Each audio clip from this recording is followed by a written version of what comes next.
PSG just won back-to-back Champions League titles. If you see the game, I think we were the best team on the pitch. And, by their own standards, that final wasn't even close to their best football. Yeah, back-to-back, dominated the game, weren't as creative as they normally are, but that's a lot down to Arsenal, who were very defensive. Arsenal finished the game with 25% possession. PSG completed nearly 900 passes, attempted over 20 shots, and still looked like a team that had one foot on the brakes. That's the part nobody can quite explain. The best team in Europe showed up at a Champions League final, slightly off colour, and the opponent still couldn't do anything about it. This video breaks down exactly how Luis Enrique turned PSG from Europe's most expensive underachievers into its most dominant force. This PSG team over the last 2 seasons have been a representation of what everyone wants football to look like, and they all come at the hands of Luis Enrique. Because the scary part isn't that they've won it twice, the scary part is that this team still looks unfinished. Before a ball was even kicked in Budapest, PSG had already spent months sending a message to the rest of Europe. Their Champions League campaign this season wasn't just successful, it was a series of statements. Chelsea didn't lose to PSG across 2 legs. Chelsea got taken apart, 8-2 on aggregate, over 2 matches. One of the most expensively assembled squads in Premier League history couldn't find a way to compete with a side built around collective movement rather than individual brilliance. I think that's a bloody disgrace. For a club like Chelsea to get beat 8-2, I mean, look, they go into that game 5-2 down, they need 3 goals, and they don't score and they get beat by 3.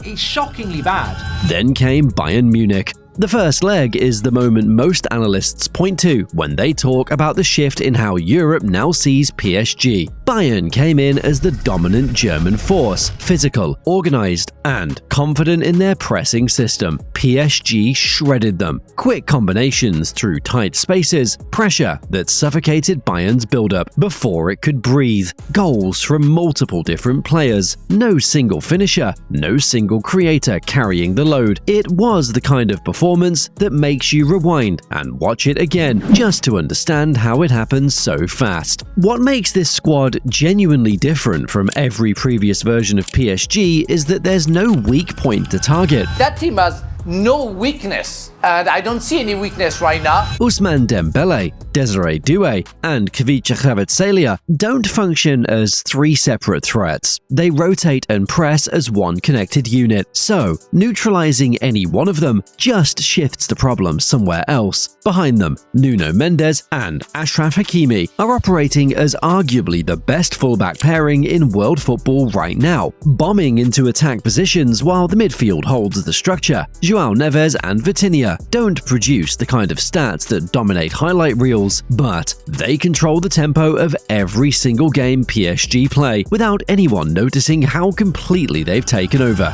When you look at the middle of midfield, and obviously David, you know that position better than any of us. I mean, when you look at Vitinha in that, Neves in there, I mean, I went back a few years and it almost reminds me a little bit of that Barcelona midfield. Yeah. That's how, the real quality in there, isn't it? The squad's average age makes this even harder to sit with if you're a rival. Most of the core is 24 or under. This level of performance, the fluid pressing, the positional discipline, the interchangeable attacking threats. It isn't a peak, it's a starting point. Pundits kept landing on the same word watching PSG this season: fluid. The system doesn't collapse when a player is missing because the principles are already embedded in everyone on the pitch. So, how did Luis Enrique actually build this? Because the squad he inherited in 2023 looked nothing like the one that just won back-to-back Champions League titles. The players were largely the same. The budget was the same. What changed was the rule. Everybody presses, everybody runs, everybody defends, no exceptions. And absolutely no exemptions for reputation. Ousmane Dembele said it himself in an interview after the season: if you don't run, you're out of the side.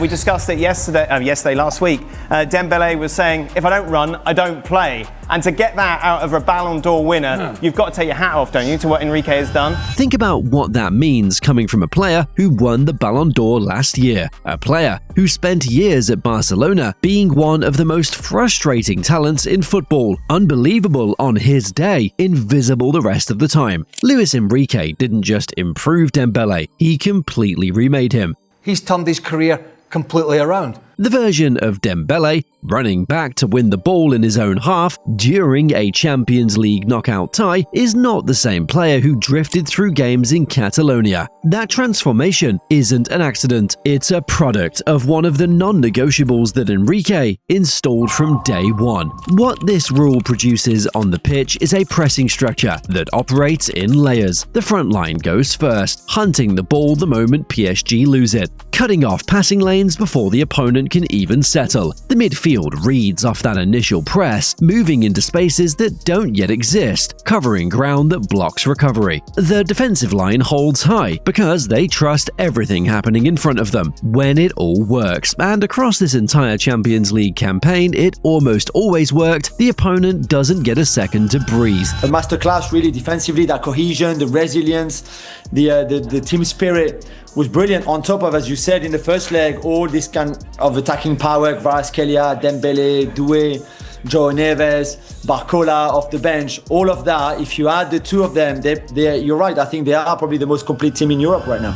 Arsenal finished that final with 25% possession, not because Arteta didn't want the ball, they had 25%, because every time they won it back, 3 PSG players had already repositioned to take it away again. PSG are here, and Arsenal are here, and it's not close. And no matter what, this was the closest they'll get to beating a PSG side because everything went in their favor, but they just didn't have enough in the tank. They don't have a system enough in the tank. They don't have players enough in the tank to play PSG for 120 minutes and win the game. This is where the evolution from Enrique's Spain days matters. When he managed the Spanish national team, possession was the identity. Keep the ball, recycle it, make the opponent chase. Critics hammered him for it. Too slow, too predictable, not enough penetration. He heard that. The PSG version of Luis Enrique uses possession differently. Keeping the ball isn't the point anymore. The point is what the ball does to the opponent while PSG have it. Every sequence of passes is designed to drag defenders out of position, open the channel behind the fullback, or force a press from the other team that leaves space in behind. Possession became the weapon rather than the goal. And the difference in how PSG attack now compared to 4 years ago is visible in the very first 5 minutes of any game they play. The result is a team without a single position you can target. If you overload against Dembele, Klaver finds the space on the opposite side. If you drop deep to stop the front three from running in behind, João Neves or Vitinha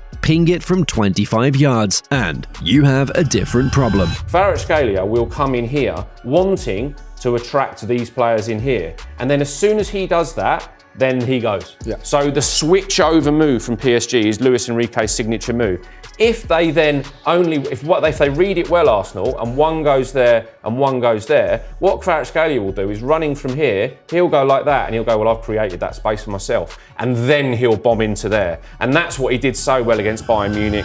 If you push high to press, Nuno Mendes is already in behind your right back with the ball at his feet, and Hakimi overlapping on the other side. There's no answer because the question keeps changing, and it keeps changing faster than any opponent has managed to adjust to. 3 Champions League trophies for Luis Enrique as a manager now, 2 trebles, a back-to-back title that only Real Madrid has achieved in the competition's modern era. The man, who was written off after Spain's Euro exit, has built something that the rest of Europe doesn't yet have a solution for.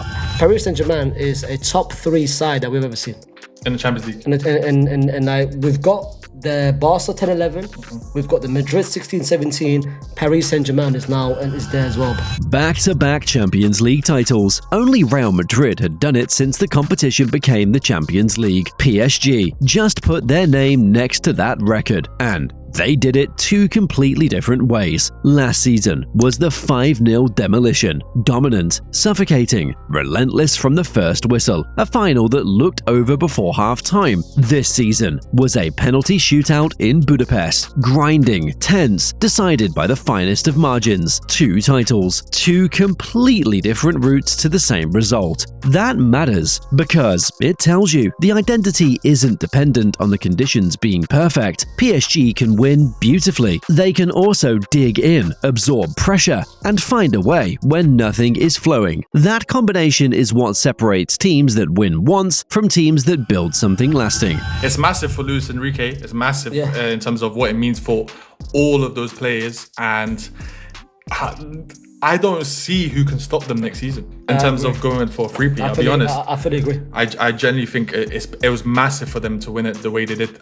Last season's was the dominant one. This one was more of a grind. I agree. But they got it over the line. They've done it both ways. The squad's age profile makes what comes next genuinely hard to plan against if you're a rival club. Most of the core players are entering their prime years together, not declining toward it.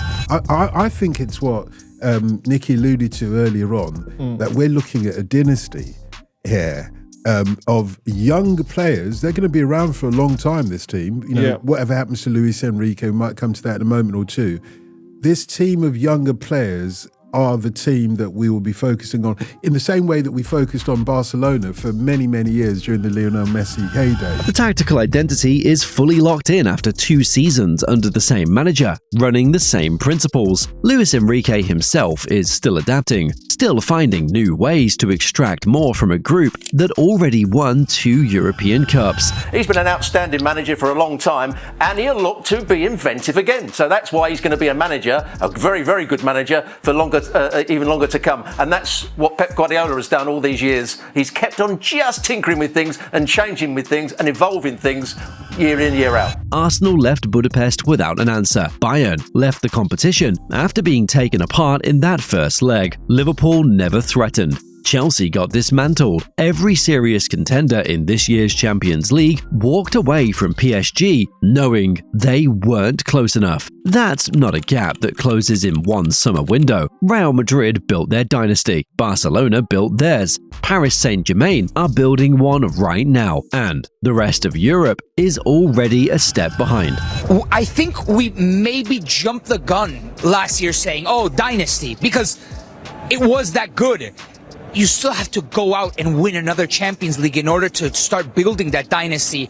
And now they definitely have. PSG went into that final in Budapest slightly below their own standards. And Arsenal, a team that won the Premier League, that pressed and organised and prepared for months, still couldn't take control for more than 6 minutes. Is that PSG were able to be a little bit of a shadow of what they can be, and yet were still able to put their foot on the ball and dominate it with, certainly possession, with consummate ease. That's the real story of this Champions League. Not the penalty shootout, not the 900 passes. The real story is that a version of PSG running at maybe 70% was still too much for the best England had to offer. For over a decade, the club threw money at the biggest names in football and kept coming up short in Europe. Luis Enrique walked in and proved the problem was never the budget, it was the approach. Every player runs, every player defends, every player serves something bigger than themselves. That team has now won Europe twice in a row. Désiré Doué is 20, Barcola is 23, Kvaratskhelia is 25. They're not finished.